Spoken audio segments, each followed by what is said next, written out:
Het ging eigenlijk heel erg goed. We hebben echt heel erg veel aanloop gehad aan de balie.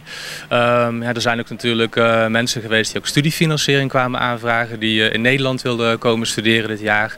Dus die hebben we veel gesproken. Maar inderdaad ook mensen die de studieschuld moeten terugbetalen. Dus die hebben we ook aan de balie gehad. En er waren inderdaad ook mensen bij die betalingsproblemen hadden. Dus daar hebben we ook verschillende regelingen mee getroffen.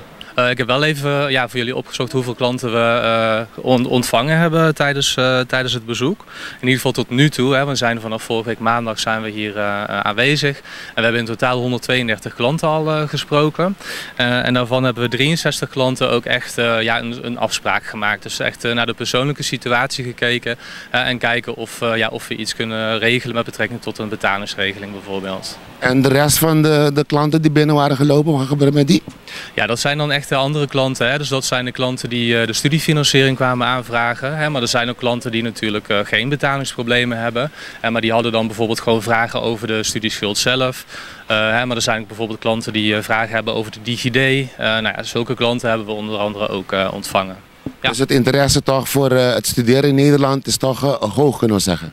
Ja, op zich wel. Ondanks natuurlijk COVID zien we toch wel dat er best wel wat studenten dit jaar ook weer naar Nederland gaan. Ja, klopt. En kunnen we praten van nog een bezoek van de Doe op het eiland? Ja, dat zou natuurlijk mooi zijn. Het is wel de bedoeling dat we in ieder geval in de toekomst 2 keer per jaar naar het Caribisch gebied komen.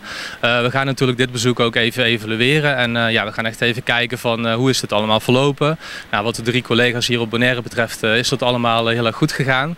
Maar we willen dus ook dat even evalueren. En waarschijnlijk zit er dus nog wel een nieuw bezoek ook aan te komen. Jullie gaan zo meteen weer naar Nederland. Als mensen contacten met jullie willen hebben, kunnen ze dat gewoon via de website van Doe doen? Ja, dat is een hele goede vraag. Dat wilde ik inderdaad ook nog even vertellen. Ja, we zijn morgen nog een ochtend aanwezig, dus op donderdag.